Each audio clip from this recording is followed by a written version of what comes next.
This is highintensitybusiness.com. You achieve your health and fitness goals. Become a great personal trainer and build your high-intensity strength training business. This episode is brought to you by ARX, the most innovative, efficient, and effective all-in-one exercise machines I have ever seen.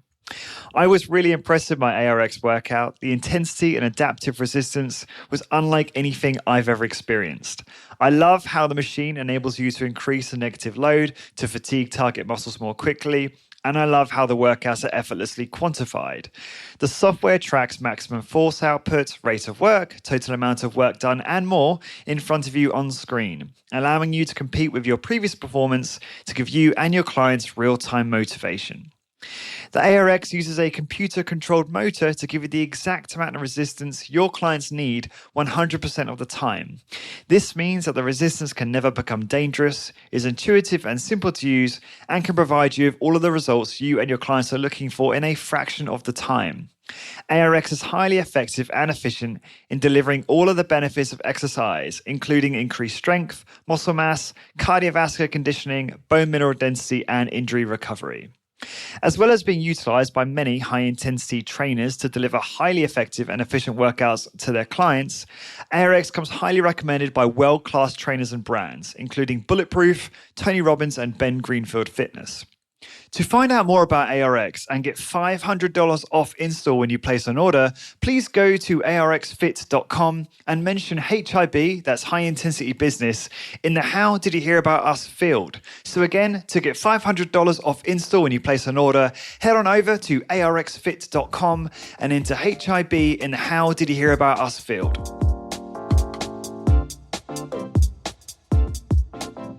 Lawrence Neal here, and welcome back to highintensitybusiness.com. This is episode 268. And today's topic focus, we're going to be talking about a bunch of things, but today is really to talk about marketing from someone who is an expert in terms of marketing their services within fitness, within high intensity training. And specifically, we talked about when this might come out, which is probably going to be around early June. And we figured the best or the most useful marketing advice right now would be related to reopening, relaunching gyms, studios, as things begin to reopen around the world. And obviously, help each other become more successful in growing the business as we reopen. And so to come and talk to me about that is Jeff Tomaszewski. Jeff is a graduate of Case Western Reserve University with a Bachelor's of Arts in Psychology, with a minor in Sports Medicine and a Master's degree in Exercise Physiology. He is a certified athletic trainer through the National Athletic Trainers Association and Certified Strength and Conditioning Specialist through the National Strength and Conditioning Association. Jeff formed Max Strength Fitness in May of 2007 in Westlake, Ohio, which has grown into Cleveland's premier personal training facility. And a second facility was opened in May of 2017 in Willoughby, Ohio, to help fulfill his life's mission of helping as many people as possible live a high quality of life into their golden years. Jeff is a graduate of the Goldman Sachs 10,000 Small Business Cohort 5 and is currently an active member in the Entrepreneur Organization's Accelerator Program and serves on the board. He is a student of marketing, case in point, and world-class customer service and providing the most efficient, effective, and safe mode of exercise. Jeff, welcome to the show. Thanks, Lawrence. Great to be here. Yeah, great to finally have you. And obviously we've been both wanting to do this for a very long time, but you are a very busy man, running your two studios. So I don't blame you for not always being available to do it, because that is certainly your priority. We've all obviously gone through some really challenging stuff lately in terms of this pandemic, this crisis, and obviously it's hit a lot of our colleagues in high intensity training. And, I've paid particular attention to some of your messaging and marketing because I love what you guys do. I think you've got strong online game. And I heard, I think on one of the, I can't remember where it was, maybe it was some copy I saw, or maybe a note, something you mentioned on a marketing video, but you basically said that the first week of the shutdown was the hardest week of your life. So how has it been, and how have you responded to the situation? Yeah, I mean, I've never worked so much in my life, and that includes opening both of my facilities and anything else I've ever done in business. But it was definitely a mindset shift. I mean, going from one-on-one personal training to have a mindset and a protocol and a system in place of, inside a brick and mortar business. And then all of a sudden somebody telling you have to shut down your business. And then it's either pivot or perish in my mind. So I had an idea that we were actually going to be closed at some point, because I kind of saw the writing on the wall, if you will. So I was anticipating that happening. In the week prior to, I was brainstorming with my leadership team, my wife, who's an attorney, and she's a great resource for me always, and just thinking about what are we going to do if we are shut down. And obviously, you had two choices. One, you could do nothing and just kind of ride it out, which a lot of people have, unfortunately. But my idea was, I'm a fighter. I'm a survivor. So that's why I'm an entrepreneur. And I'll be damned if I let somebody tell me how to run my business. So we had to pivot. So we immediately went to a virtual training business. And within 24, 48 hours, we had a complete plan. We had contacted all of our clients. And within a few days, we were up and running virtually. And it was seamless. It was a lot of stress on my team because this is something they're like, I don't know if I can do this. I'm outside of my comfort zone. We're outside at the gym. We don't have our fancy equipment. We don't have our temperature controlled environment, distraction free environment. And now we're dealing with technology. We're dealing with a lot of elderly clients who aren't familiar with technology. So there's a lot of unknowns. But within the first, I'd say week, 2 weeks of getting everybody onboarded, we converted 50% of our clients over, which was great. Unfortunately, I had to furlough 4 of my employees. 2 volunteered, which helped me because they had personal reason, kid homeschooling, things like that. But the other 2 I just couldn't sustain with the clientele that we had. So once we get our groove on and get it into it, and we're everybody's comfortable, and we constantly having team meetings, and my team was amazing. I mean, I can't speak more highly of them because they took a huge adverse time and something they're not completely comfortable doing, and they just put themselves out there and just they bonded together. They corresponded with each other daily, hourly, and we just launched this thing. And the response has been phenomenal from not only my team, but more importantly, my clients. They love it. So, which we were very skeptical that they would. You launch something and it's completely different than what they're used to. A lot of people said, no, this isn't for me. I can't get a good workout. So we offered a free session to all of our active clients just to get them on board. So there's no obligation at all, no risk on their end. We put all the risk on ours. So they all got a free session online. And then we had 100% retention of everybody that went through that first free session. So wow. It's been great so far. Interesting approach. Yeah, there's a few things I want to ask you about what you just said. Sure. You mentioned some of our colleagues that are riding this out. And you said there that was a bad idea. Why is that, do you think? Well, I mean, I can't speak for everybody else, but I can't imagine just sitting at home not working. One, I'm passionate about what I do. And, for me, it's not work. It's a joy. It's a passion. I'd be more stressed sitting at home worried about the unknown if I'm not controlling my destiny. Having to lay your entire team off and not having any cash flow, I just think even if you had government funding, I think it would just bury a small business like us. So it was inevitable. It was crucial for us to be able to generate some cash flow during this time and to keep our recurring payments. I know a lot of other gyms, that are they're not hit like us, but just I'm on a different list. Or I know different people. I'm in different groups around the country, around the world. And, they're closing down their monthly memberships so they don't have any cash flow, which for us, we have about probably, I'd say 60% of our clients pay us upfront in full. And then we got about 40% that pay us on a monthly rate. So it's a contract and they just pay month to month. Or it's not month to month, they pay every month on a contract. So it's like 6 consecutive monthly payments, 18 or 12, whatever it is. So those people that are monthly though, we needed that cash to support the payroll. And so if we didn't have that cash coming in, then we would have been screwed. We're outside of government funding, which we're starting to get now, but I didn't have that right in the beginning because that was a cluster trying to get funding too. One of my facilities is currently funded, but the other isn't. And it's my larger one that isn't. So, I have to rely on that cash flow. I can't imagine just sitting at home doing nothing, having, my team relies on me to lead them and to support them. So, if the leader just shuts down shop, I don't know what that says of the business, but for me, that's not the way I wanted to go. you have who are on monthly memberships, but they obviously sign a contract that's like 6 months or longer, let's say. Now, were those contracts kind of void when the shutdown happened because they couldn't actually fulfill them?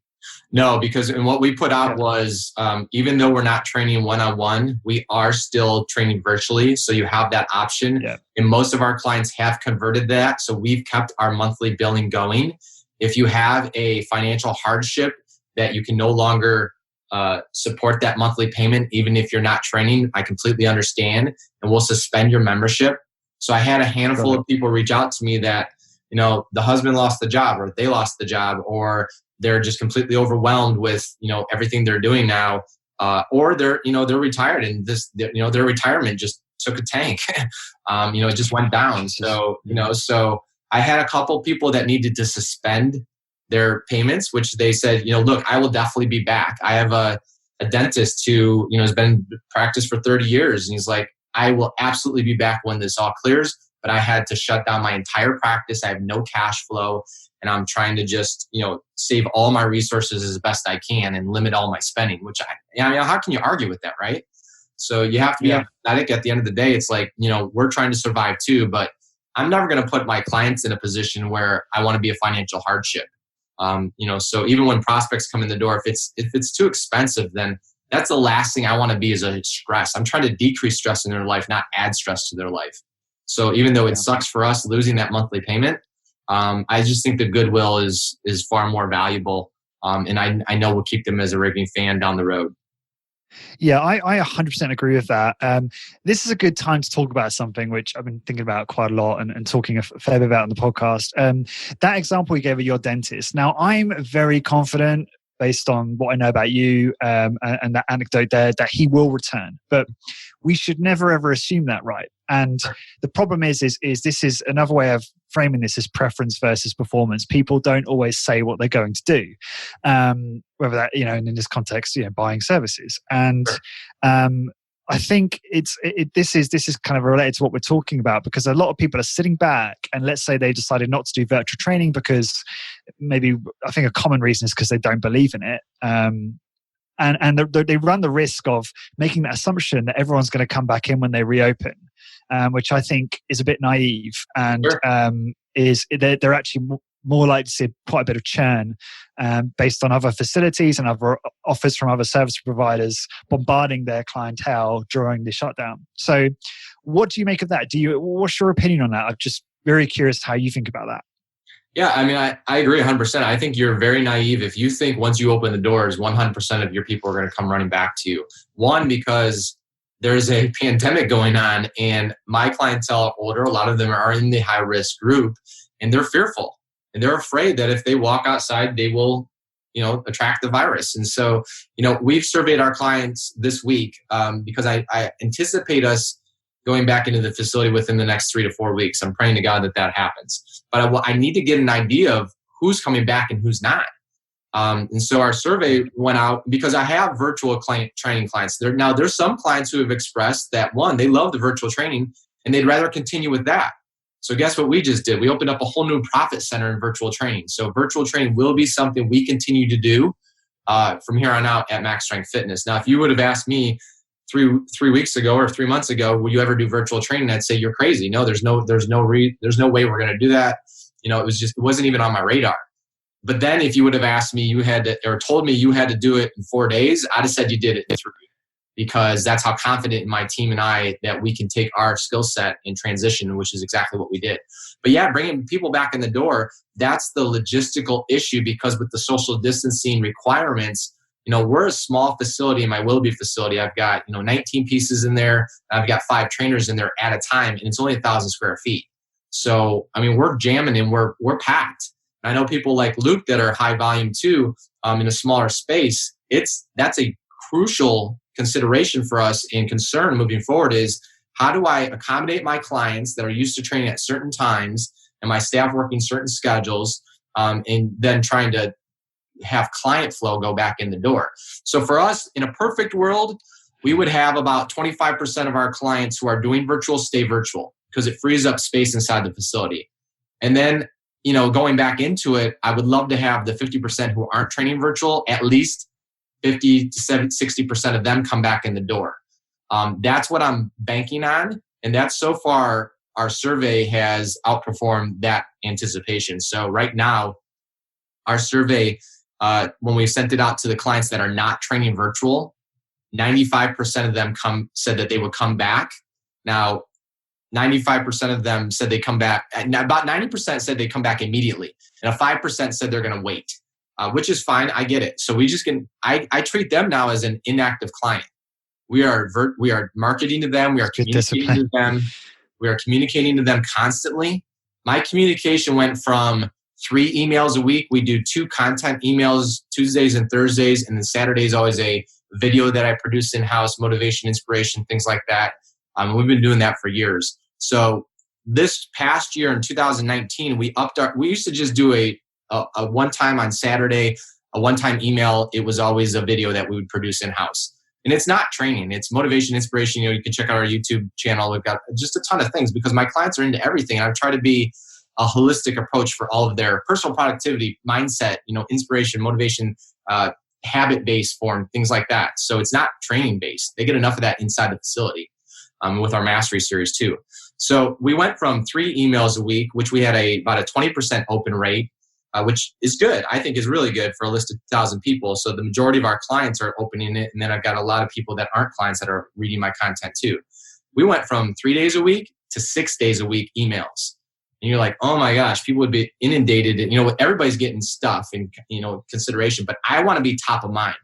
And that content has been phenomenal as far as response from my clients. Now, it's just not like sending out silly little emails. We have gone above and beyond getting content. And I mean like free resources. We have an entire web page. You can find it on, I'll send you the link. It's maxstrengthfitness.com, coronavirus or corona resources. Yeah, I'll send you a link and put in the show notes. Yeah, please do.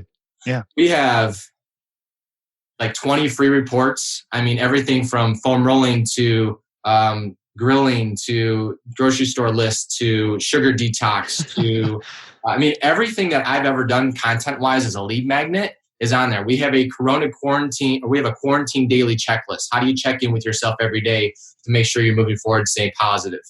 All of our YouTube, I have over 100 YouTube videos. It's like, Netflix for personal productivity and mindset.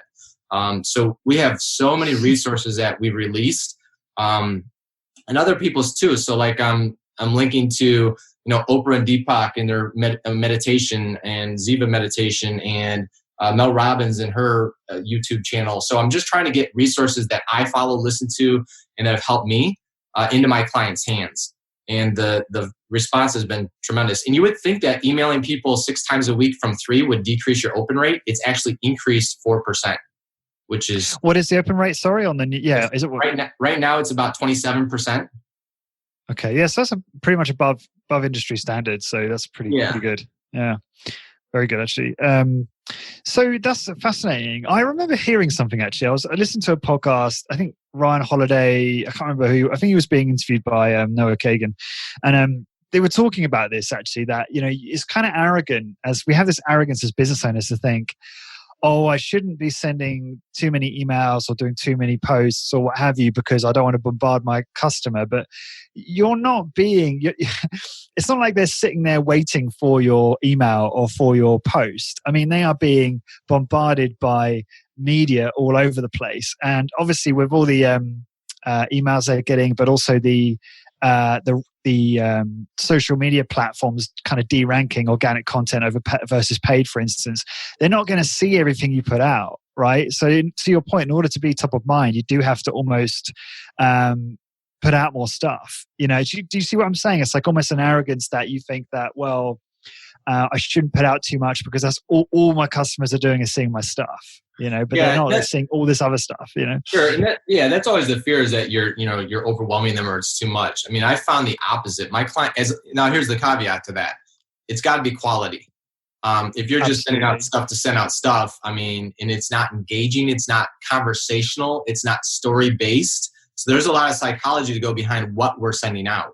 If they're not getting value from it, they will unsubscribe. And that's fine. I have people unsubscribe from my list all the time, which is great. Those are people that I'm not going to serve ever. So I'd rather them get off my list so my open rate goes up. So, Yep. But your delivery improves, right? All those things on the back end, delivery, improving, and spam and all the other stuff that goes into email marketing. So there's a lot of strategic things behind all of that. Yeah. And a quick tip for the listeners, Jeff, you're already a bit of a wizard, it sounds like, on email marketing. So maybe you already do this. But in terms of when a customer, a prospect unsubscribes, rather than having a default, binary, they're either subscribed or they're not, send them through to a multiple choice to give them options for different frequencies. And probably most people have seen this. You've unsubscribed from a service and they've given you a few options. Now, I think sometimes it's too much. Some organizations give you like 10 options. But what I do is I tend to do emails twice a week, typically. And I just give an option of once a week if they prefer that. And so I've noticed that quite a lot of people have moved to the once a week. And I don't know, maybe I need to improve the quality, certainly. But it also ensures that if they are still someone who's interested in your work, that they're not just feeling bombarded and unsubscribing completely. So it just rescues some of those people. Right. Yeah. So I have like a once a week list and then a normal frequency list. Sure. So that's quite a good tip. I think you can do that in most email software platforms these days. Right. So awesome. So that's great to hear. I'm really pleased to learn about how you pivoted successfully. One other thing I wanted to ask you about is, how did you help your team adapt? Because like you said, it's really challenging to transition to doing this kind of thing. And it's very reasonable that they would have some trepidation about that. So what did you do as the leader to put them at ease and help them make that transition? I think the biggest thing is just, one, being confident as the leader and letting them know that, you've got their back. Now, that doesn't mean, filling them up with, false sense of security. I mean, look, I've yelled, I've screamed, I've cried through this entire thing. And they've seen it. So they've seen the emotions, they've seen what I'm going through. I mean, I'm an individual and I'm a human too at the end of the day, right? But I got to show them that, I'm going to lead them and I'm going to take them and make this secure for them. And I've told them, no matter what happens, I've got their back. And so constant communication is what we've done. We have a rhythm where we meet weekly as a huddle, and then we're always in-house. We're always having, conversations, but we were meeting daily for the first 2 weeks.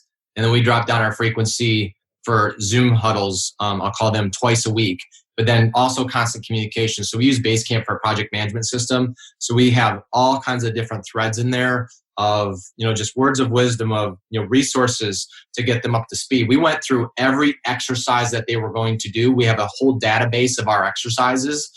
We shot a bunch of videos. We role played it with each other. We Zoom called with each other, prior to getting back, so that when they get on a Zoom call with their first session, they've already done this a handful of times. So it's not the first time they did it.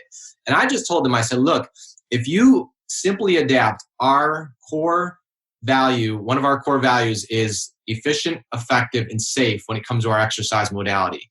Now, obviously we do that in the facility, but you can take a body weight based exercise home program, as we all know, and you can make it efficient, you can make it effective, and you can make it safe. And as long as we're doing that, we can think then outside the box. And that's the other thing I gave them, kind of autonomy in the whole thing. Is like, I said, look, yes, we have a protocol in place, we have a system in place, but that's all gone out the window right now. So as long as it's efficient, effective, and safe, and we still hold true to max strength fitness and what we do and what we believe, you have freedom to make that client get that efficient, effective, and safe workout. And I think that has, my confidence in them is huge, in that they know it, and that I've given them the autonomy now to run their own schedules, to schedule clients as they can and as they need. So they're basically running their own little mini business right now. Awesome.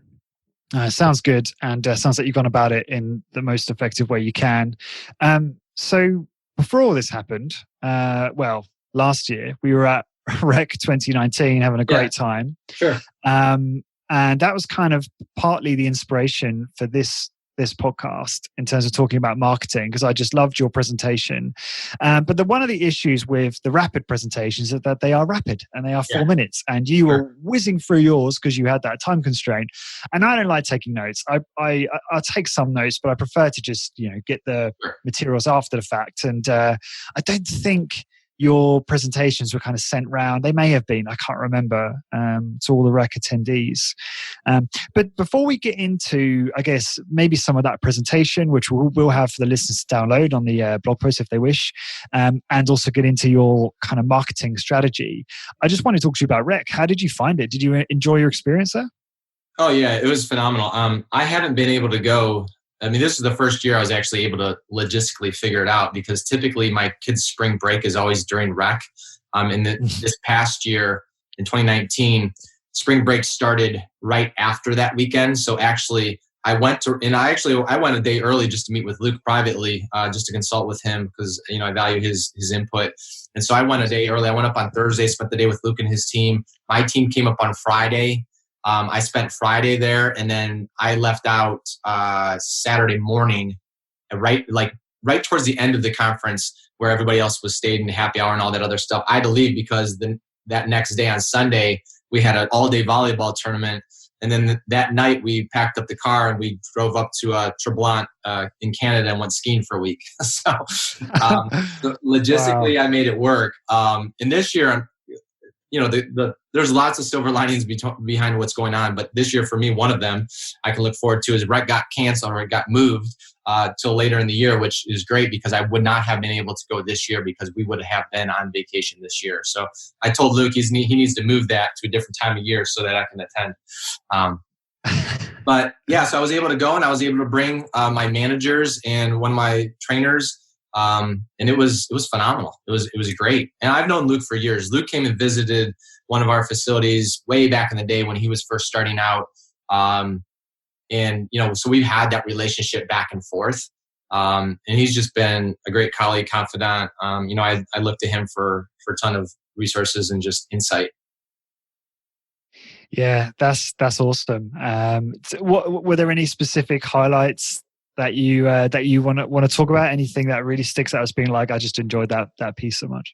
Yeah, I mean, the one thing is the community. Like I know a lot of those guys from years back, like Zickerman and Hahn, and obviously Doug McGuff, and he spoke at things that we've had in the past, and just being able to reacquaint with those people, and then like Mike Petrella and Lepofsky, all those guys. So and then meeting new people. I mean, people I see online or on your podcast or.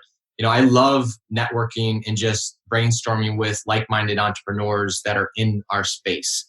And I love doing it with people outside of our space too, because you get a ton of ideas in different industries, but especially in our niche, people that are in the trenches day in and day out that go through exactly what you go through. Because look, at the end of the day, as an entrepreneur in this industry, in this niche, nobody else knows your struggles and your problems like somebody else who's doing it right alongside you, right? Like my employees have no idea sometimes of the stressors I go to. My wife can only, commiserate at some point. I mean, she's a business owner, but we have different struggles. So it's always nice to shoot your problem off of somebody because 9 times out of 10, somebody's already had that problem and had a solution that they dealt with. And you're like, oh, I never would have thought of that from that perspective. Yeah, that's the value, isn't it? Of just being able to speak to people that are in pretty much the exact same position as you. And yeah, like you say, the solutions are out there, right? You just got to talk to enough people who are in your position. That's really interesting. People, and then it's ask the right questions, right? So it's people I think sometimes are intimidated or they want to come out with an ego, and that's the other thing I love about that conference is as far as I could tell, everybody checked their ego at the door. We're all at different levels. We're all at different places. We all come from different circumstances, but to come in and just, want to learn and grow, and just build a community and not have, your ego get in the way is, I think, tremendous because I've been to conferences in the past where that's not the case. Yeah, absolutely. And if you're interested in that, go to resistanceexerciseconference.com for all those listening. If you're interested in attending later on this year, I want to say October or is it November? I can't remember. It is in my calendar. Do you remember the dates off the top of your head? I think it's November, but I could be wrong. I'm just looking at my calendar to see when it is. It is.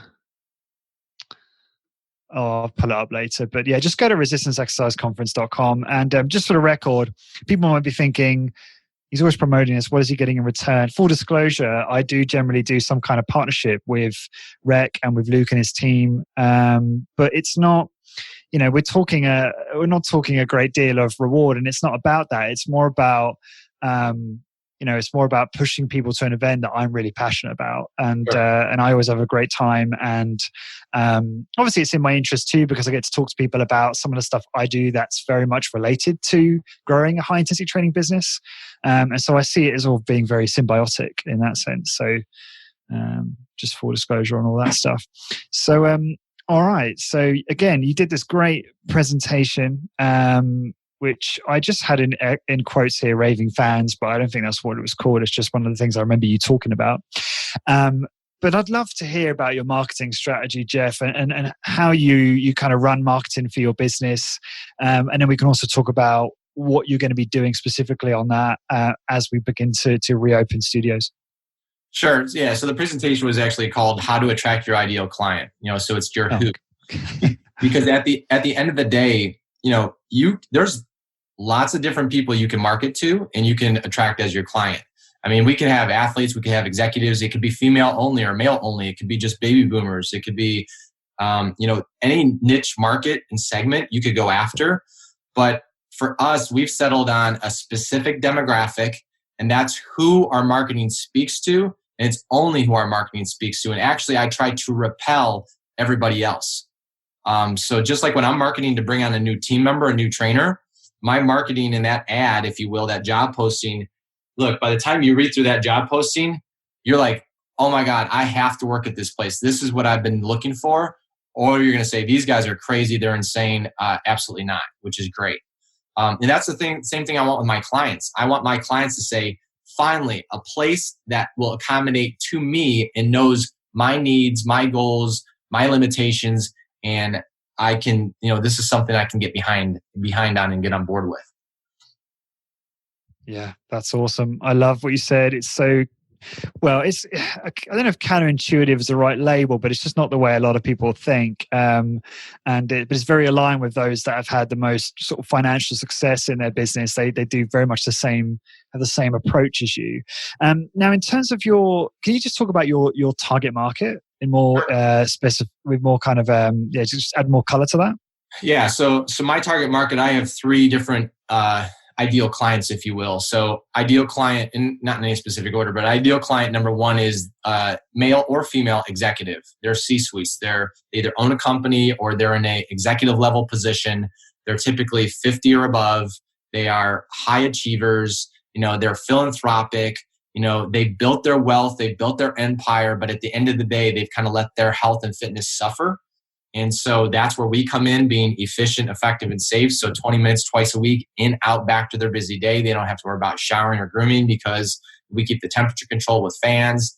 So our executive is one group.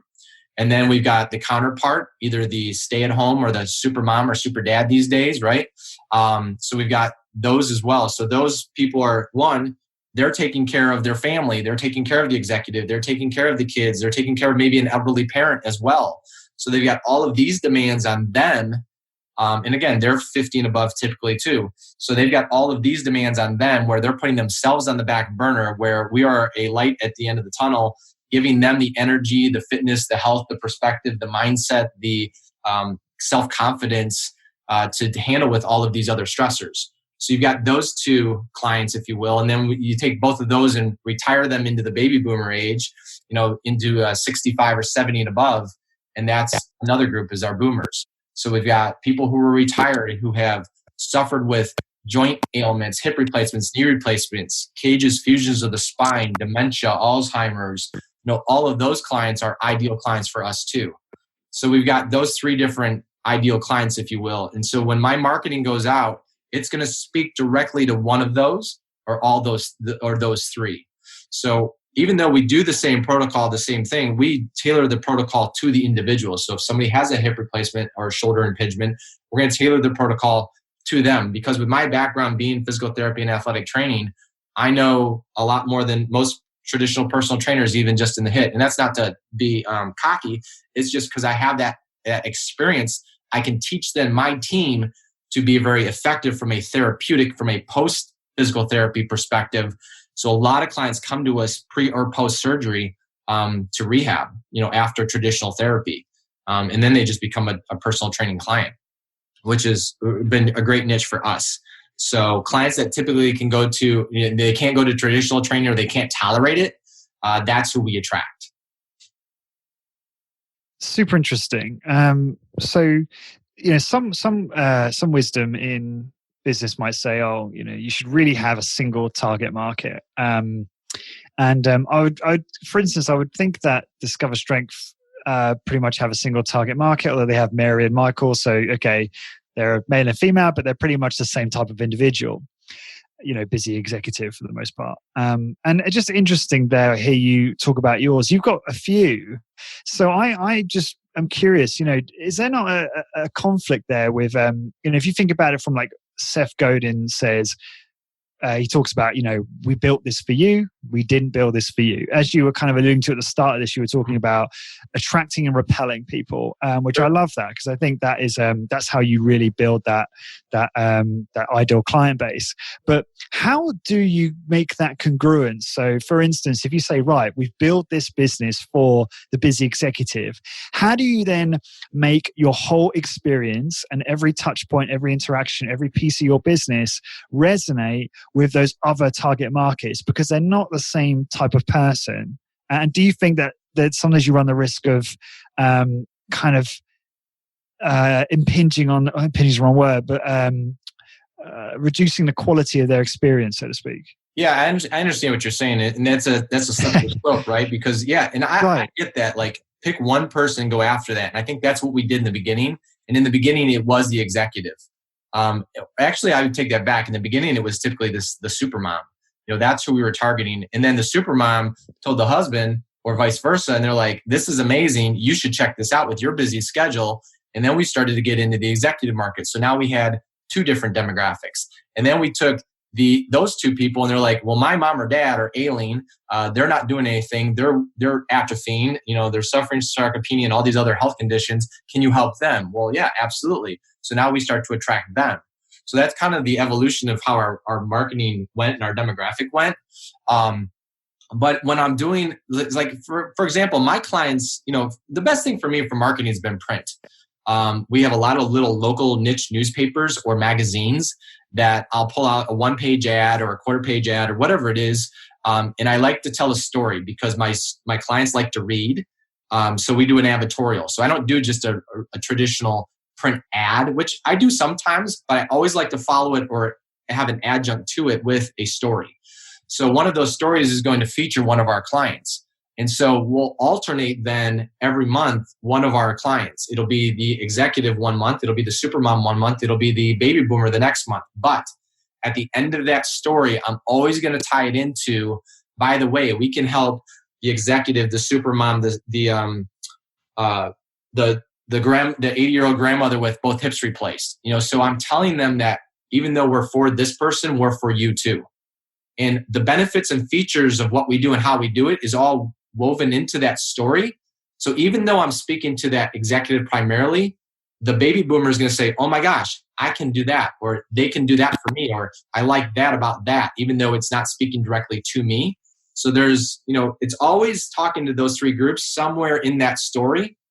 So we can start to, still resonate, and we just show up consistently.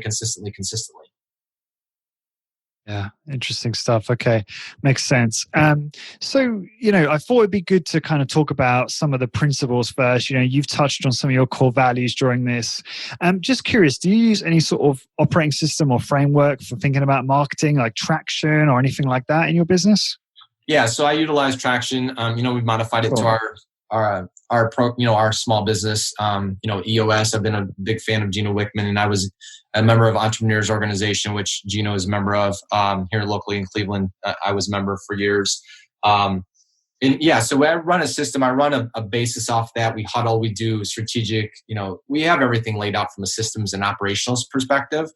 And then from a marketing perspective, it's always our external marketing and our internal marketing. And we're always constantly having those two faucets go on, and let's look and testing different things. So I always like to have a lot of poles in the water, if you will. Like if you're going fishing, you got one pole in your water, one marketing pole, if you will. Like let's say a lot of people just rely on Facebook ads. Well, at the end of the day, one, you don't own Facebook. Last time I checked, and they could just change the algorithm and screw you up like they've done in the past. So I like to make sure I have multiple poles in the water. So if I can have 10 different marketing poles in the water every month and get one prospect from it, that's 10 different leads. Whereas one might dry up and I'm relying on one bucket. So I like to have multiple resources out there trying to pull in multiple fish, if you will. Absolutely. Eliminate that single source dependency. That's a critical thing I've learned over the last few years. And it's really smart that you're doing that. Okay.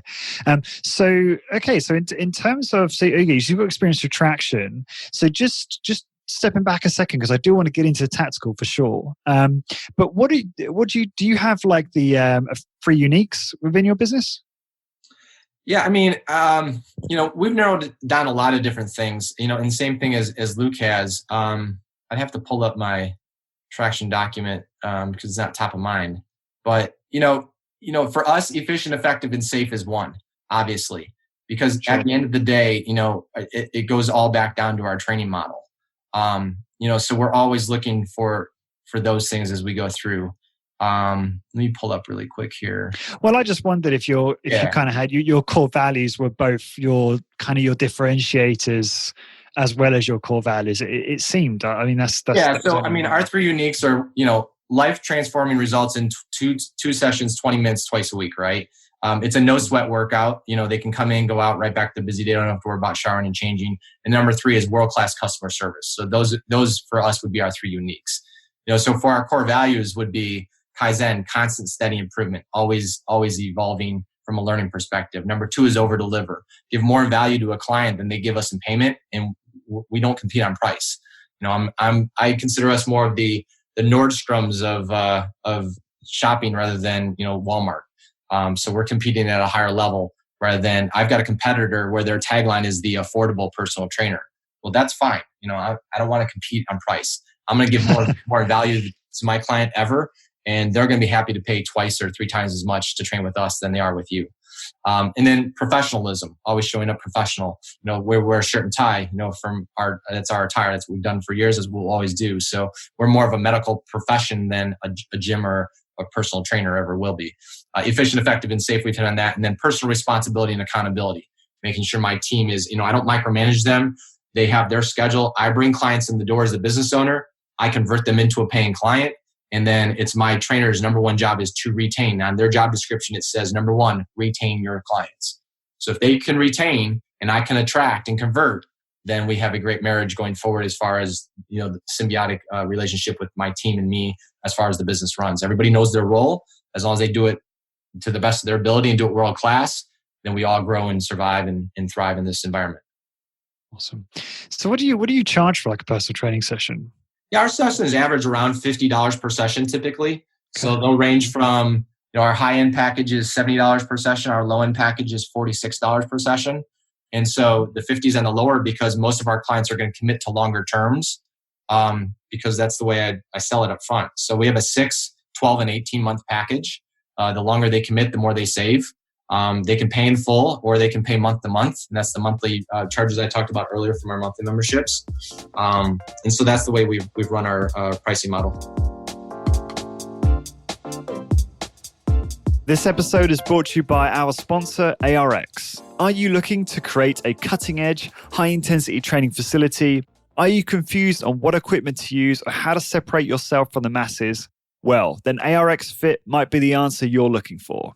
I asked Mike Polano from ARX a few questions about how ARX machines are challenging the status quo of the exercise industry around the globe. Mike, if you could, give the listeners a quick summary of why ARX is so different from the traditional machines or tools they're used to seeing in most exercise facilities. ARX is totally different than anything you've seen before. This isn't just another weight stack machine. We've looked at the last 40 years of exercise technology and use that knowledge to create something entirely new. ARX uses a new form of resistance, a motor, and we pair that motor with computer software so that we can maximize the safety, effectiveness, and efficiency of your workouts.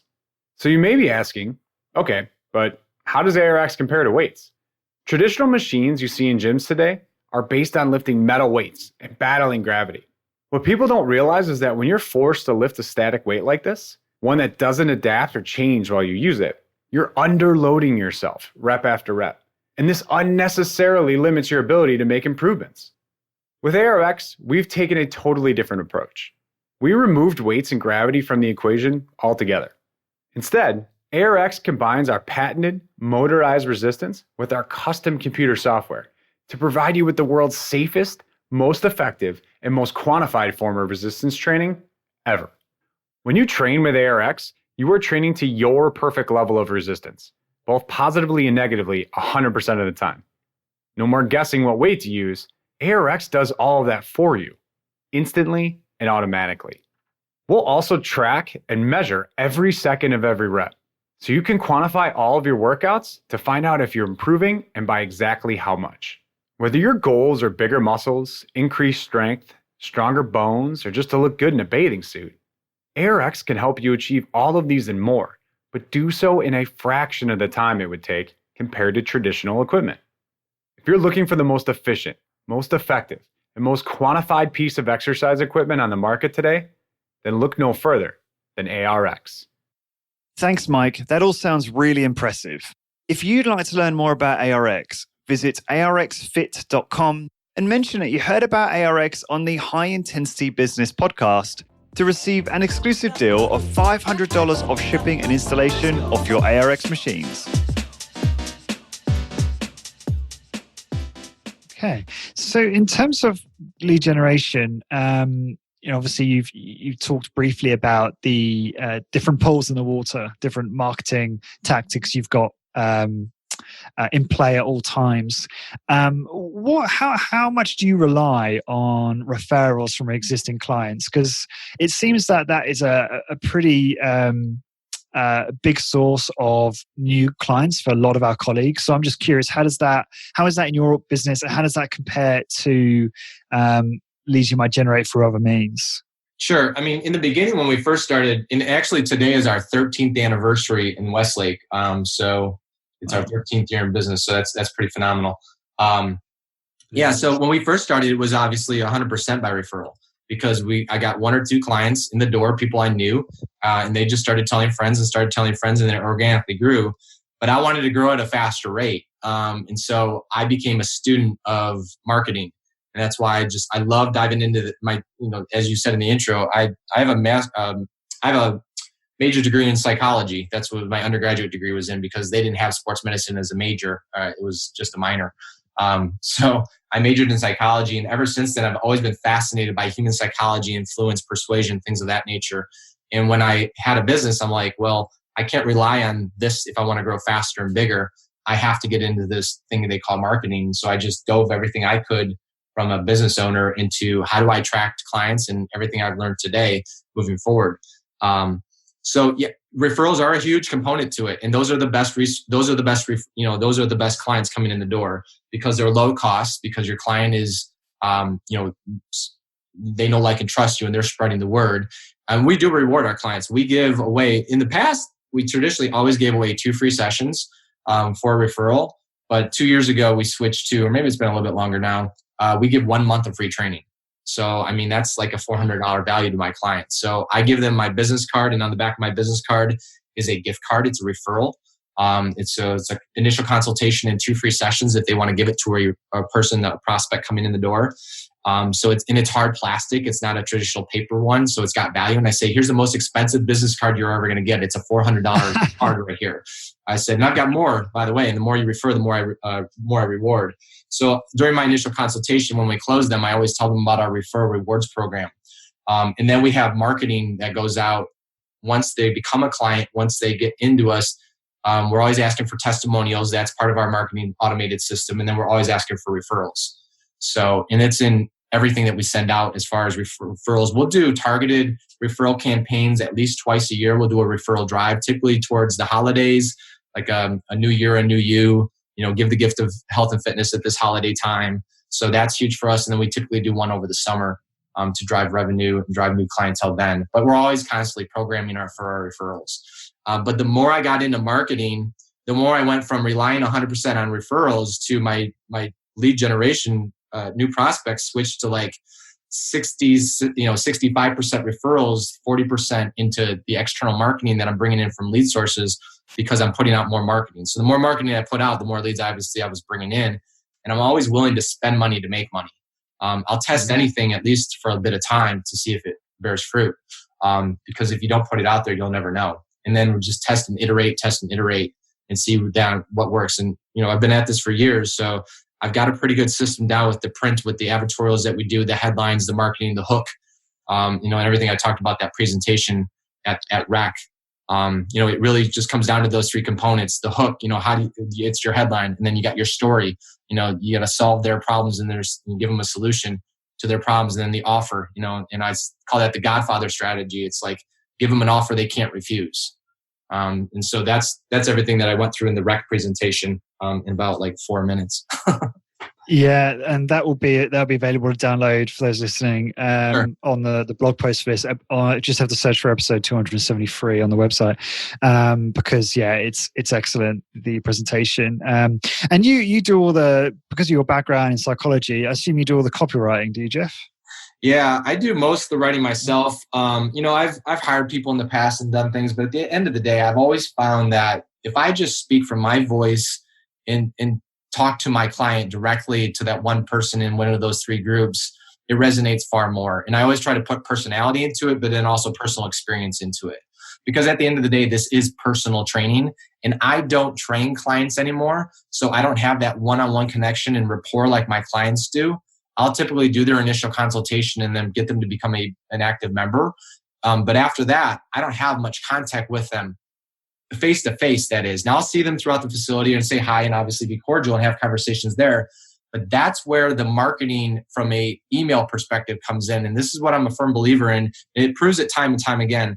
So I like I said, we've sent out the 3 emails. We also do a print newsletter. Every month we send out a print newsletter to all of our active clients. And that costs us a bit of change. So, but I look at that as another way to just build the rapport with my active clients. It's another touch point. So they're constantly getting once a month a print newsletter. They're getting the email newsletters that we send out. I'm sure if you think about, there's probably someone that you mentioned, Seth Godin. Have you ever met him personally? Oh, I wish. Okay, but you follow him, I assume? Yeah, I dip in and out, but yeah. Okay, so who's somebody that you follow, like maybe on a consistent basis that you've never met? Oh, good question.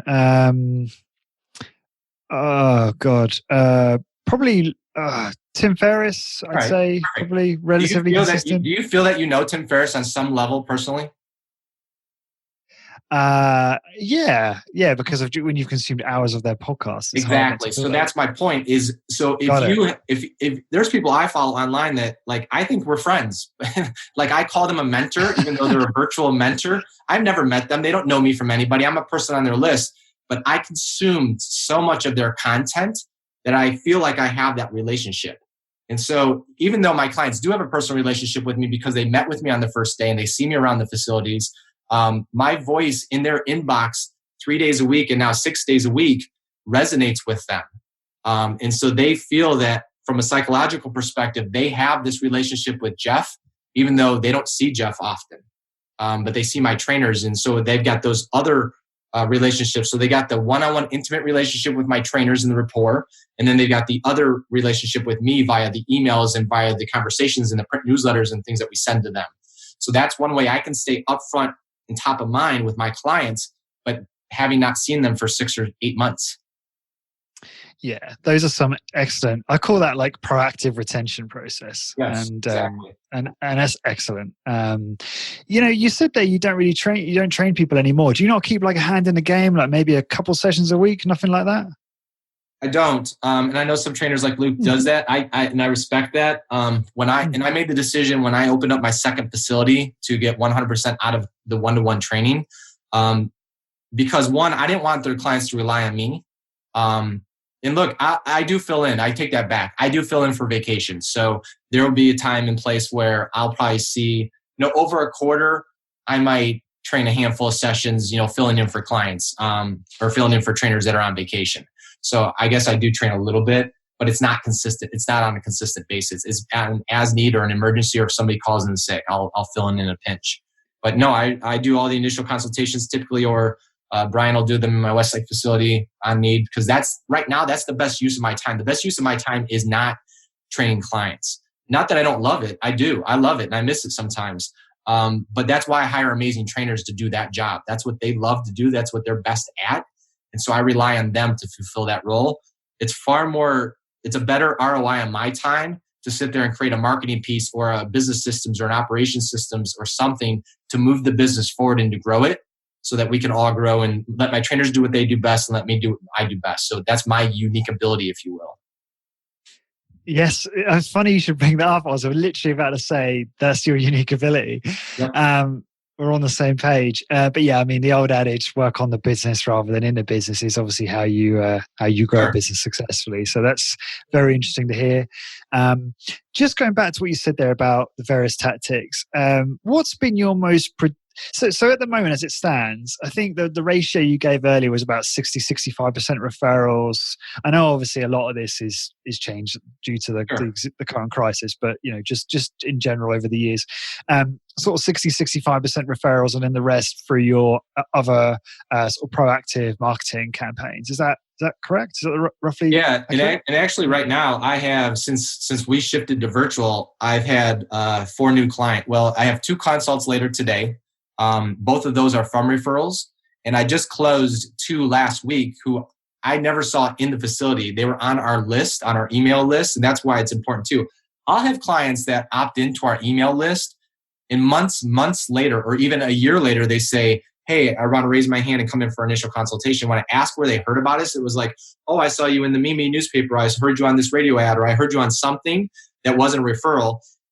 But they've been on they've been on our list for years. So they keep getting my marketing. So we're always top of mind. And they're like, finally, this is time for me to raise my hand. But I had 2 consults in the past 2 weeks that I've never met them. They were on my list from external marketing sources. And so they finally raised their hand because they were sick of sitting at home. And it's something they always wanted to do. And this was the tipping point for them to say, I got to do something now, even if it's virtual. And we closed 2 of them. So we got 2 new clients out of that. I got another client. I got 3 clients that came back from that were inactive that said, hey, you're doing virtual. Now we can do that. Now I'll do that. I'll try that. I've got clients that have moved that have come back to us now. So now we've got reach where we couldn't before because we were limited to geographic limitation. And then I've got 2 consults today, like I said, that are both referrals. I have one, he's an executive. He's on a board with a current client of mine, and they were on a Zoom call, and he's an Orange Theory member. And he's like, oh, I miss my training. I miss, go exercising. And my client said, well, you should try what we're doing. And so he called me yesterday, and we set up a consult for today, and we're going to convert him over into virtual. And once we open up the facilities, we'll go back into the facilities. So I'm already starting to get, and that's why I believe is, moving forward with the marketing, there's going to be the Orange Theories and the bigger box gyms and the LA Fitnesses and the Gold's gyms that we might have had clients that are prospects that said, well, you might be a little too expensive for me. I'll just do it on my own, or I'll go to the box gym. But now all of a sudden, they're not going to be able to do that because those are the places that are going to suffer the most because of the social distancing and all the restrictions that they're going to be required. How do you go into an Orange Theory and what do you do? Every other treadmill, every other rower, so you limit your capacity from that perspective, and people are sweating all over the place. So, breathing heavily on each other. There's, I think our niche, everybody that's in this niche from high intensity one-on-one training, or even if it's small group, is going to be poised for success coming out of this. Because we can adapt to all the restrictions. We can adapt to the social distancing of the distance between trainers and clients. We can accommodate the one-on-one, so it's not a bunch of people in the facility at once. So we can accommodate the client flow. Now, yes, there's going to be logistical issues from that, and that's my biggest concern moving forward. But I'm going to start actively marketing as soon as we do open up the doors to those clients that were in those big box gyms or Orange Theories. And those will be low-hanging fruit, I believe. And because of everything we're doing from a proactive perspective, clients are going to say, oh my gosh, look what they're doing. This is a safe environment, and I would love to come back in. We surveyed our clients the other day, like I said, and it was a raving response was, I feel so safe coming back into your facility. I feel more safe coming to your facility than I would just, any other normal retail or service-based place. So that just speaks volumes to the proactive. Wow. So the surveys are proving out. Oh yeah, absolutely. Forgive me. So go ahead. Yeah. I've got clients that are like, I can't wait to get back in the door. If I have to wear a mask, I'll wear a mask. If I have to wear gloves, I'll wear gloves. I'll do whatever you tell me to do. We just want to get back in the door. So you've got those people. And then you've got a couple that, they want to wait a bit, and that's fine, but they appreciate everything we've done in the downtime, if you will. Even if they're not training with us virtually, they're still on our list. They're opening our emails. They're getting tons of value and content from our resources. Look, a lot of my elderly clients, like, we're the only contact they have. They might have, their sons or daughters or relatives, but they're all busy with dealing with their own crisis, and maybe they're not communicating as much as they should or they could. So I've got a couple of clients that we're their main touch point, and we're their main rapport throughout the week. So we're servicing not only just from a physical perspective, but more importantly from a mental health perspective for these people too, and giving them some sense of normalcy in all this chaos. Yeah. You mentioned there about the big box facilities. It's going to be interesting how this all plays out, right? Because obviously some of them have gone completely out of business, but there will be those that survive. And I don't understand how they're going to be able to return to, pre-crisis levels, if at all, just because of what you said there with regard to Orange Theory, trying to employ social distancing. Like, their businesses are almost set up to fail in this particular circumstance. Yeah, I mean, it will be interesting to see what happens in the industry, especially from the health clubs and the bigger rec centers and things like that. But again, that's where, I tell my team, I think we're poised for success moving through this storm. I agree. Yeah, absolutely. One of the things, if people want to get a good understanding of how you generate referrals, I think part of that you explained earlier, and so I'd encourage listeners to rewind if they want to recap that. But something that Luke's been underscoring a lot in content we've done together lately is talking about how important the quality of the workout is. And it's been difficult for him to talk about it before because, it hits the ego a bit. And a lot of our colleagues would already assume they do a great job with regard to the workout quality, and they think that their lack of growth is due to something else. And Luke seems pretty convinced that quality workouts are the number one contributor to increasing referrals generated in your business. I would love to hear your perspective on that. And if that's something that's really important to you, how do you optimize the quality of your workouts? Yeah, I agree 100%. Look, at the end of the day, clients come to us for one specific reason. They want a result. And so if you can't give them that result via that workout, then they're going to leave. And they're sure as heck not going to refer. Now, that being said, what we do is not easy from a high-intensity training perspective, but you tailor it to the individual client. But I think the quality, so it starts with the quality of the workout, but then also in hand goes the rapport in everything else that you can help them with outside of the gym. So if you can help them win the war when they walk out the door, from dealing with the stress, dealing with the day-to-day, dealing with their nutrition, dealing with their personal productivity, and all of these other things that we hit on outside of the facility, then you have a holistic approach, I think, in my mind. So we're always trying to help them any way we can. Not only the training, but then also these other touch points. And I think that builds up the rapport and then builds up the trust. And then they know that they can go to their circle of influence and say, hey, look, these people, one, they get you in shape, but they also do this. Unlike anybody else. So I think that's been, that helps to serve us well. Yeah. Now, you've covered the fundamentals a fair bit with regard to marketing. Do you want to just talk about some of the most productive tactics that you've used? And then we can perhaps get into some of those things you'll be doing to sort of reopen. Sure. The most productive marketing I've done is, obviously we talked on the referrals, but then the external marketing. And so I test, like I said, a lot of print stuff. Now, a lot of people, you have to spend money to do that. But I'm willing to spend money to make money. So my marketing budget, it's not uncommon for me to spend a couple grand a month for each facility. But I need to make sure that I'm bringing back a good positive ROI on that. And if I'm not, then I'll cut that marketing channel and I'll go and test another one. I've tested a lot of things that have failed, but I've never known until I tried. But I don't ever test long term. So I always tell, if I'm approached by a marketing agency or a new venue, I'm going to say I'm a direct response marketer. And if I can't get a direct response and a client out the door right away, a positive ROI, then this isn't for me. So they want me to commit to a year commitment. I'll say, no, I'll test this for 3 months, but give me the year rate. Because I promise you, if it works for me, I will be a longtime client of yours and you'll get your ROI at the end of the day. And that's always served me well. So I never pay rate card. I always negotiate on my own behalf as if I'm my own agency. And I say, look, let me test it out. If you're confident in your product, then they'd be willing to do that. And 9 times out of 10, it's not an issue. Okay, so sorry, we had some internet challenges. I think because you're recording your side, Jeff, probably pick up most of that, and I caught maybe 50% of it. So hopefully that improves over the course of this podcast. But I caught most of it. You were talking more about the kind of mindset around investing in new tactics, right, and seeing an ROI and negotiating good rates. Right. I didn't hear you. Would you be able to elaborate on like specific tactics you've done, or what any in particular that have been productive? And if you mentioned that and I just missed it because of the outage we had there, it might be my side. Yeah, no, that's okay.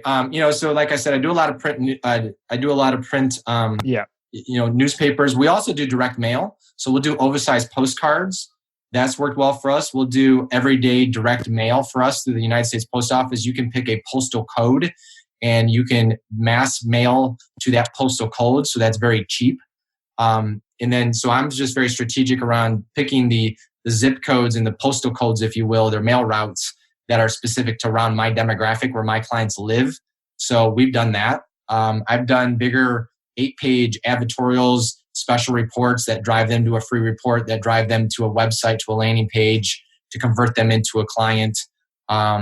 So, from a print perspective, those are the main things. I've done radio, I've done TV, I've done different things like that. But in my experience, the bigger things like the radio and the TV, they never bear fruit because it's impossible to get into your niche target market and it's a one-time shot. You can repurpose it and get the video and do that. We've done that. But at the end of the day, and I never do those. I never pay for those. I always have connections. I have producers that are clients. So I'm always asking, how can I get on? Or they're asking me for content. So those are always free to drive traffic to the website. Sure. And what tactic focus on? What does the strategy look like? What does the plan look like for possible? And I think you said maybe 17th, 18th at the earliest or early June. What have you got ready? What have you got planned for that? Yeah, so our biggest thing right now is to get our active clients back in the door or continue virtual training. So like I said, I've shifted my external marketing now to my active clients. So I consider my active clients that aren't training, they're inactive. So I need to reactivate all of those first before I focus on any low-hanging fruit externally like big box gyms and things like that. So we are constantly communicating. That's why the survey is important to us. So we're going to look through all of the information. We are going to reach out to every single individual client via phone and get on the phone with them and make sure that they're comfortable coming back in. If they have any suggestions or any concerns, we're going to address all of those. And then we'll see what our schedule looks like moving forward and see if I can't bring back, because my goal is to bring back 100% of my staff right away. But I can't do that until I strategically understand how many clients are going to come back in and what that client flow looks like. And once we get a good handle, I figure the first month is going to be the proving point. So once we get through the first month and see where our clients are, then I can focus on into some external marketing. I won't wait that first month to do external. I'll put some drip stuff out there with the marketing polls we already have out there. I'll just change up the messaging. But our biggest focus going forward is just to get our active clients back in the facility, back in the groove, if you will, and get them comfortable to this new normal of training. Our main thing going back into this is marketing to our active clients and bringing them back on board and making sure that we can service them either virtually or back in the facility. So making them comfortable, handling any concerns or objections they have. And then, so I look at my clients now as who aren't training with us virtually as inactive clients. So I need to go after them first. And then once we get them back on board, then I'll understand what my client flow looks like for my team.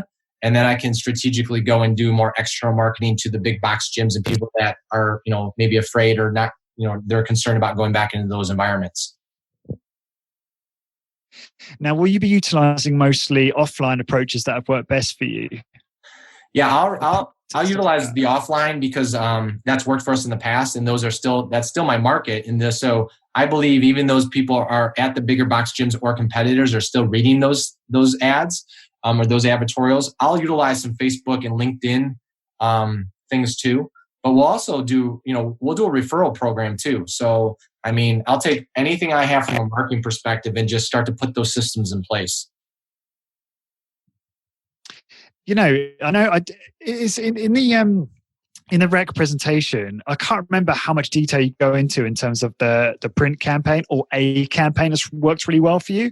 Able to go into like detail on a specific one, maybe talk about some of the key principles so that some listeners can kind of maybe take the concept and apply it in their own specific niche. Sure. Yeah, there's one example in there. So it's always, with a headline, and then it's always telling a story. So it's telling the story about how we do what we do, but in a different light, and talking about coming from the client's perspective and how they have a pain or a problem, and now Max Strength Fitness is the solution. It's not so much talking about the benefits and features. It's more talking about how we can adapt to that client's needs and be the solution for them. And then there's always the call to action. So there's the hook, the headline, the story, and then the offer. Those are the three components, right? And so you just always want to be conversational and let that flow throughout, rather than say, we train twice a week, 20 minutes. We do, low force equipment. We do high, it's temperature controlled, it's controlled environment, expert. Those are all benefits and features, and those are great. And those are woven into the story, but we're telling the story from the client's perspective of, Jane Smith had a hip replacement and she couldn't tolerate traditional training, and we can do this because of this. So always telling that story along the line, because you want to be conversational. And that's why we do advertorials. So I don't do just an image, a traditional ad, an image, bullet point, bullet point, bullet point. Here's your offer. Call us to, free consult. I have those ads, but I'm never going to run an ad solely without a story.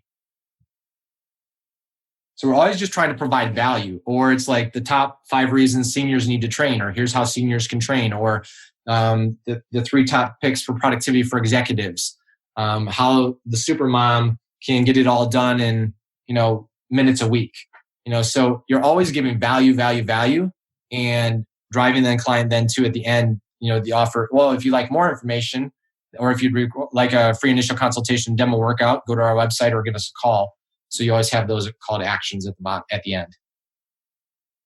Yeah, that's excellent. And this just brings us back to what we were talking about at the start of this, which is target market. And obviously, it's hard to know where the pain points are, where the needs are, unless you actually really understand your target market and their drives, their desires, and that kind of thing, so that you can then craft the communication to really add value to them. And I guess that goes back to your survey. And well, the survey is slightly unrelated because that's related more to how people are going to obviously respond to when you reopen. But do you survey customers regularly and mine that kind of information? Like, how do you develop a better understanding of your clients? What kind of processes do you have in place at Max Strength to develop that understanding? Yeah, so it all starts from the opt-in. When they opt in for initial consultation, we've changed this recently, and it's served us really well to start the conversation. So when they raise their hand and opt in for a consult, we'll collect their name, their email address, and their phone number, so we can reach out to them. But then we have a questionnaire along with it. It's what is your biggest obstacle or struggle when it comes to your fitness? Which facility do you prefer? And then we have, what are you most interested in? Strength, bone density, decreased pain, increased energy, increased daily function, weight loss. So they can click true or false on there, or a yes or no. So when they submit the form, even before the first conversation I have with them, I know what their need is. So I can immediately reply back to them. Like the guy from Orange Theory who came to me, he only clicked off or checked off he's interested in strength. He's already doing some high intensity interval training. He's got a spin bike at home, so he's that aspect's taken care of it for him. So he clicked strength, which is easy because that's what we do. So when I immediately jumped on the phone with him, I said, "Hey, look, I know we can help you with your strength and increase your strength that you've lost over the time. It's one thing that you are obviously missing, and that's something we can definitely do. And here's how we do it." Or if it's, fat loss, if they are truly interested in fat loss, we can talk about their nutrition. We can talk about how adding muscle to their frame will burn more calories at rest, and becoming just a metabolic machine as they go through it. But most of my clients, again, they have other ailments. So we're addressing all of those in the initial consultation. My initial consultations take about an hour. We first and foremost will go through their medical history. We'll talk about their aches or pains. And I tell them, we can typically address any orthopedic issue with our background being physical therapy and sports medicine. And because our protocol is therapeutic in nature, whereas most trainers will either avoid it or make it worse. We like to fix people and not break them. So we go through their medical history, and then we'll talk about what they've done actively from a fitness perspective currently and what they've done in the past. I want to see where they're at and what they've done. And then we'll talk about their goals, what they want to get out of the program. And then I'll ask them their commitment level, so I can get an idea where they're at mindset-wise. And then I'll go through our preliminary considerations of exercise. And then I'll take them through a demo workout. And then I'll take them through what we call our mutual commitments. It's how we do business and what we expect of them. And then I'll close them at the end. And that's typically the outline of my consults. So it's very in depth. Thank you. Yeah, it's very in depth. And I take meticulous notes, and then I'll pass those notes off onto my trainers. We use MindBody, so I'll put them in the notes section, and then they're on their chart as well, their training chart. So my trainers, all they have to do is simply read that one page of notes, and they've got all the information they need from that consult. And then they can go back and build that rapport. Say, oh, hey, I'm Rachel. Nice to meet you. I talked with Jeff. I see you have a hip replacement. We're going to take good care of that. I see you have this, this, and this. Here's your goals. We're absolutely going to address this. I see you've trained here before. So they can build that rapport right away. Like the trainer's like, the client then says, oh my gosh, half the time they forget what they tell me. And so we could, build that and say, oh my God, I didn't even remember I said that to them. So we build that rapport immediately. And then it's my trainer's job to drive that relationship moving forward. Awesome. Yeah, thank you for that and providing so much detail on the initial consultation. That's so useful to everyone because that's obviously the start to this developing this understanding of who they are and what their needs are, and how you can market to obtain more of them or more people like that.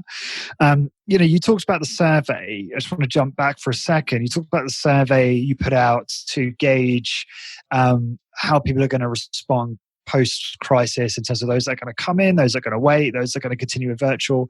Would you be kind enough to elaborate on the questions asked in that survey? Because I think that survey format could be really useful to listeners. Yeah, sure. Hold on one second. Let me just pull it up really quick. First of all, it's a very detailed email. And the email is talking about when we're reopening, we're implementing the following steps. Everything from, waiting in the parking lot until you're called to enter the facility so we can limit the number of people in the common areas and in the training facility. And we'll have tape placed upon the floor to remind everybody of the 6-foot separation in the protocol. We're requiring or recommending masks or gloves depending on where we're at in the state of what they're mandating because they keep changing it day to day. We require hand sanitation and hand washing pre and post training. We're not going to wear we're wearing only washable attire. Daily wellness checks for my employees, questionnaires when they come in. If we have to take temperatures, we'll take temperatures. We're going to follow all the CDC guidelines and we'll follow all the state guidelines and all the recommendations. So one, it's showing them everything we're doing. Like we're changing out our filters in our HVAC system to a MERV 13. I'm putting in air quality control humidifiers in our facility so we can increase the quality of air. So all these little things, I'm just trying to give them every little thing we're doing so that I'm handling any objection that they might have in their mind before they click on the survey. And so they know we're taking all these actions, disinfecting between sessions. We have a company called Germ Free that comes in and blasts our entire facility. And we've done this for the last quarter. Hospitals use it. Fire stations use it. So, I was proactive from that perspective. So clients know we're sterile and we're clean. And then the survey is simply, it's their name. The next question is, I'd like to come back right away upon reopening, yes or no? If you had a reoccurring appointment in the past, would you like to keep it or are you flexible? So I want to see if they're flexible or if, where we can go as far as client flow goes. I'd prefer not to come back for a while. I'd like to continue my virtual training for now or do a hybrid, maybe 1 day train virtual, 1 day train in the facility. And then a box of, do they have any feedback or suggestions? So it's pretty quick. In my email, I said it would take them literally 60 seconds to fill out, and it does. So it's just a couple yes or no's. I'm coming back immediately or I'm going to wait. I want to keep my recurring appointment or I'm flexible. I want to continue virtual training or do a hybrid. and then any feedback or suggestions. And it's been great. Brilliant. I mean, we had a 80% response rate within 24 hours. We'll resend that to the people that didn't open it. The people that don't open that, we'll text them via our system. And then we'll get on the phone and talk to any clients that aren't training virtually that we haven't had direct phone conversations with in the last couple of weeks. That's excellent. That's so helpful. Thank you for going through that. And I think the stuff you mentioned about what you're going to be doing from a policy, social distancing, physical distancing, however you want to say it, point of view is really helpful to our colleagues to figure out, how can they communicate that, implement that in their business as they begin to reopen. Because clearly we're going to have to be thinking about all of these things, aren't we? As things sort of begin to sort of return to normal, or in terms of reopening anyway. Sure. Is there anything, actually, do you know what? In terms of the survey, man off my own heart in terms of your love for things like copywriting and hooks and stuff like that. What did you use for the subject line to get a good open rate on that survey? Yeah. So do you remember? I mean, and I have it right here. So, and it's simple. It's reopening update - please read in all caps. Okay. Brilliant. Love it. Because they're like I said, they're getting 6 emails a week from me. The only day I don't email my clients is on Sundays. But they're getting, so all those hooks and everything to open up those other emails. But I knew that if I put reopening update, this is the first time I've spoken to that would resonate with them. And please read in all caps. Like I'm telling them to do a specific thing, right? So the open rate was huge. Excellent. Yeah, quick tip again for those listening. If you're not an email marketing wizard, then I think a really quick way to figure out good subject lines for your emails is just use Google. So Google, I did one the other day. I wanted to send out a reminder email and I couldn't think of anything effective. So I just typed in Google, reminder email subject. And then there's so many good articles out there where people have split tested thousands of subject lines and figured out those that work well. And then it's just finding the ones that obviously congruent with your brand. And that's really important because you want to retain that authenticity. And otherwise it's just going to fall dead. And yeah, I thought that was a really easy trick for people to. Google is a wonderful thing in that from that perspective. I mean, look, at the end of the day, I mean, I like to think I'm a smart guy, but I don't like to recreate the wheel, and I beg, borrow, and steal from people and rebrand and retarget. Obviously within limits. I don't just take somebody's content and just plagiarize it. But yeah, I mean, it's like taking what's worked in the past and just reiterating it back into your brand. What I'm just curious to see, what mistakes do you see in our industry? Maybe common themes, mistakes you see that you could perhaps touch on and talk about what you would do differently. Is there anything that comes to mind from that perspective in terms of marketing again? Oh, as far as terms, well, I think one is that I don't think people market enough. I think they look at it as as an expense rather than an investment. And they're afraid of it, which I get it. But if you don't dive into it and test it and do something with it, I mean, how can you expect clients to come in the door that have never heard from you? You can't just build it and they will come. That doesn't work as much as we would like to think. And I know people that do just 100% referrals, which is great. But I think most of those people are probably either they're self-proprietors, they're single mom and pop shops, or they've got maybe 1 or 2 trainers. I've got, 5, 6 trainers I need to support. So referrals are great, but referrals aren't typically going to build a 5, 6 trainer facility, in my experience at least. So you could do it, but I think you could get there much quicker, obviously, adding the external marketing. So one is, try to find something that works, that resonates. And I would simply just survey your clients. Ask them, what do you read? What do you listen to? Where do you go? Where do you hang out? So you can know exactly what they like and what they're doing. And then you can target to those because you want like-minded people.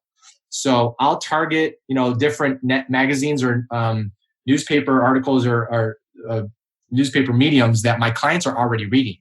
And it might, and most of them is like I have, there's lots of local niche magazines. Like it might be Smart Business News, which actually one of my clients is the publisher, but they might read that, or they might read an industry specific thing for attorneys. So I could dive into that, so it's looking, you got to figure out where your fish are already swimming, your clients, and then just go put your pole in that water. Yeah, absolutely. You just on that, you said there about you got to find where your fish are swimming. A key concept, and I don't know if you follow much in the way of Gary Vaynerchuk, but he's kind of popular right now for saying that you've got to be on every platform and you've got to be posting 60 times a day, which I completely disagree with. And I think a lot of it's wasteful. His argument is that, okay, you might only get 5 views on YouTube, but one of those views might be the CEO or blah, blah, blah. And then you might get, a huge ROI. But it's like, well, yeah, but you can't measure that, and it's kind of, you're relying too much on luck and all this. There's still a lot of wasted effort, in my opinion.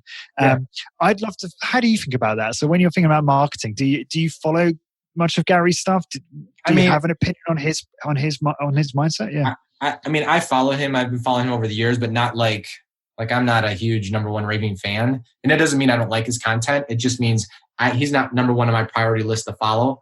Like if something pops up, I might listen to it for a minute or two or get a chunk of it. But I don't subscribe to his, mass marketing as far as that goes and be everywhere, all the time. I think if you're in enough different things, like if I have a client that comes in and I say, well, how'd you hear about us? They say, oh, I read your article in Mimi. Oh, I saw you in Cleveland Women's Journal. Oh, I heard the radio podcast you did.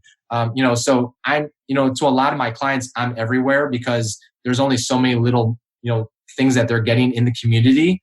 But Gary's, he's a worldwide brand. I'm not. I'm geographic, right? So I don't have to mass market and I get what he's saying. And maybe if you're in the internet space or you're doing just digital and you're online and your community is all over the world, I get that approach. But I'm a local brick and mortar business, now virtual, obviously. And so our marketing might change a little bit from a virtual perspective.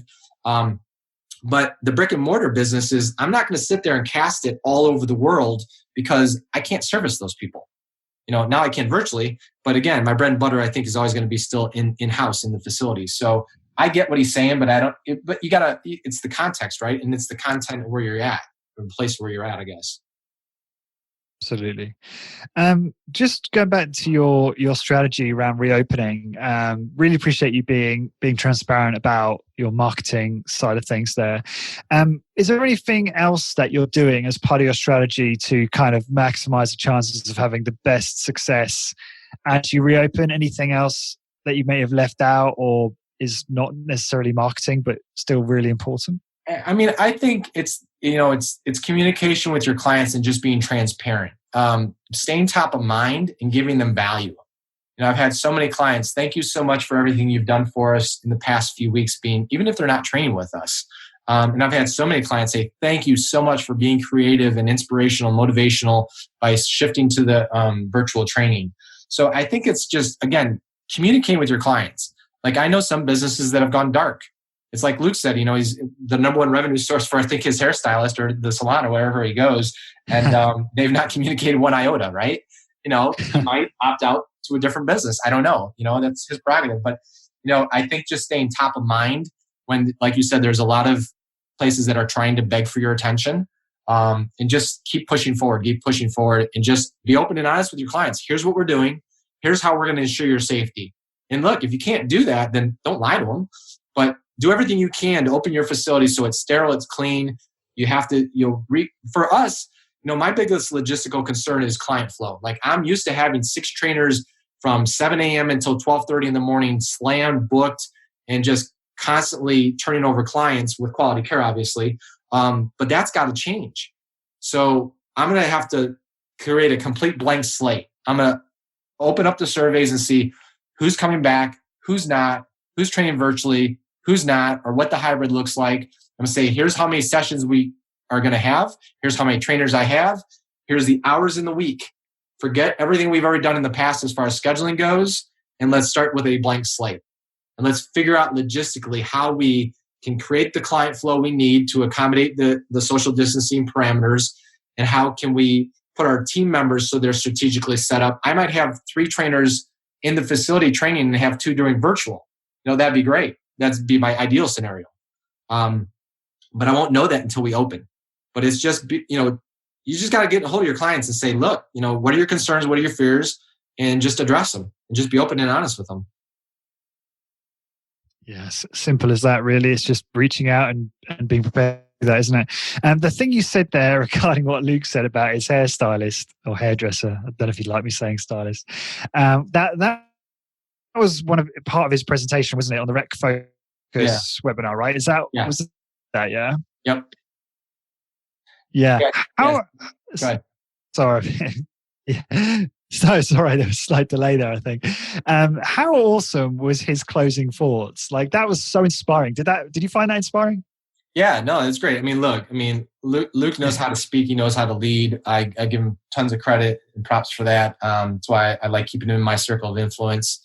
Him and I had a great conversation the other day, and just going back and forth of like, here's my concerns, here's our thoughts. And there's things that I thought of that he hadn't, and vice versa. So it's, using those resources and just, and that's the thing. I'm trying to, same thing with my team and with my clients. I'm trying to be that guiding light, because at the end of the day, I think we're all going to survive out of this with our niche and the way that we run our business. It's like, the Forrest Gump approach, So he went out on the Jenny and went into the storm with Captain Dan, and they were the only shrimp boat that survived. And then they were the most thriving business in the shrimp industry.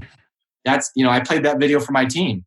I really think that we are going to be, the Bubba Crump Shrimp Company coming out of this in the personal training industry. So, and that's my mindset, and that's what I drive, and that's what I tell my clients and my team, and we will be better off for this for a number of reasons. Training virtually, my team has, they had some trepidation and some some fear going into it, but now that they're into it, they're like, oh my, I'm queuing so much better. I am, you have to pay attention when you're on a Zoom call and you're virtual training somebody rather than in a machine. So it's helped them just expand their mindset of queuing and how to make things more difficult and how to keep tension and just get the most out of the client in the time that we have available to us. Awesome. Yeah, that was that's very true.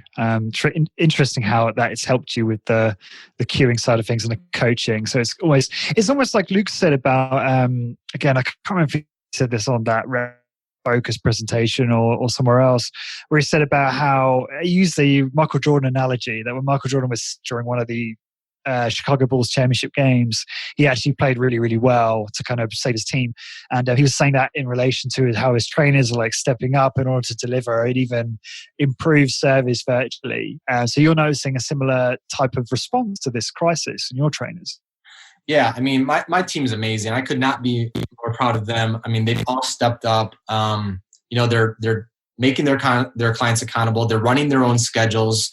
We don't run reports now if clients have fallen off and reactivate them because we can't, because our software system is different now because we're clearing out all of our recurrings week to week. So they have to be on top of it and keep them accountable and keep them engaged. As long as they keep doing that, the retention's been 100%, and it's just been phenomenal for us. Awesome. So one final question for you, Jeff, and I thought this was awesome. I'm grateful for all the marketing advice, strategy. I think it's going to be very valuable to a lot of the listeners who will be surely sitting down and really kind of planning strategy for how they can be really effective at reopening and bring in as many people back into the business as possible, how they can kind of maximize the virtual training element if that's something that they've launched and plan to continue to offer. But I have a selfish question for myself, which is that, upon preparing for this and reading about you and your wife, discovered that she is also a high performer and a business owner in a law firm, partner in a law firm. And I thought it was quite funny because she's kind of like a member of your target market in a way, isn't she? Yeah, she is. Skews a little younger, but that's. So do you learn much from her in terms of like, I apologize, because it's, I think your target market generally is over 50, isn't it? So yeah, that's all right. No worries. Look, I rely on her tremendously from a business perspective because she is smart as can be. She's a high-powered attorney, female trailblazer. She was the first female partner in her law firm, and now there's multiples. So yeah, she's amazing. She's smart as they come. And from a business perspective, I'm lucky because in her industry or what she does from a law firm, her niche is business. So she buys and sells businesses, creates businesses, transactional interaction, things like that. So, helps people set up LLCs and so that's obviously where I can use the most help, coming from that perspective. But she's very thoughtful as far as this whole thing. When, she was like, you have to go virtual like today. Like when the writing was on the wall, I was like, I know. And she's like, well, are you going to do it? I was like, yes, I'm going to, but she's been my number one supporter, number one cheerleader. And I always come back to her and say, hey, I'm having this issue with a client or with an employee, or here's in our business. So she's always a great resource for me. Awesome. And you have 2 children, is that right? I have 3. I have my youngest one just turned 11 on Wednesday, just a couple of days ago. And so we had a quarantine birthday. We had the fire station come by with fire trucks, and all her friends did a parade in front of the house. So that was fun. Oh, wow. And then I have my middle one. Oh, my God. Yeah, my middle one's who's 13. And then my oldest one just turned 16. And she had a quarantine birthday on April 7th. And so it's been fun having and interesting having these quarantine birthdays. Yeah, sounds it. The reason I asked that is it's interesting how life changes when you have kids, and clearly you're far more experienced at that than me. I've my first baby, his name's Arthur, and he's 4 months, almost 5 months, I believe. And I was reading an essay by Paul Graham, who's a famous investor, and he was talking about how also he's young, we're not sure if it's something we want to do, especially those people who are like high performers, ambitious people. Mm-hmm. And certainly I was like that when I was in my 20s, not as keen on having children. But it's his view, like, reality needs to get productivity. And if you're really obsessed with work and your ambition, it can be quite frustrating. And difficult. And obviously, I don't want to overshadow the fact that clearly I'm very grateful. It's very rewarding, but at times I'm frustrated because I can't be as productive as I once was. I just love to hear your perspective on that. And, clearly you and your wife are very driven, and I'd love to hear how you guys have managed that in your own life. My wife being busy with her law firm, and me running the company and everything, and having 3 kids and recreational sports and all the demands that go in with raising kids, especially girls, is always a challenge. But I find that, you have to just be as disciplined and as scheduled as possible. And you have to also, you make that family time. So, you have to block out the time and be present, be 100% with your family and your kids, so they can get the most out of you, rather than just you constantly focused on the business and trying to drive. Because that's a hard thing I know for entrepreneurs. I've suffered from in the past. Is like, it's your baby, you're building it, right? And you want to do the best you can. But finding that balance it can be a struggle, but I just set my schedule. Every morning I'll get my kids up, I make them breakfast. Now they don't train clients anymore. Whereas years in the past, it was me and my wife, alternating those shifts. And it's just, on the fly, it's like my wife has a board meeting. All right, I got to be available. Or if I have a meeting or a consult, she has to be available. So it's that constant communication of your daily and weekly schedule and just making it all work. Awesome. Jeff, really appreciate your wisdom there. I'll certainly be listening back to that and to the rest of this podcast. And what's the best way for people to find out more about you and your business? Yeah, they can go to our website. It's maxstrengthfitness.com. They can go on our Facebook page too.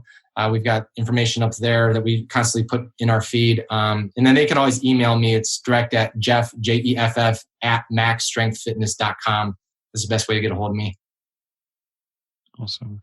Yeah, and I would just echo that. I think, if you're listening to this, you're a HIT studio operator or owner, I really, really encourage you to follow what Max Strength Fitness do from, just a marketing perspective and online perspective, because I think you'll learn so much. I certainly have to help you with your business.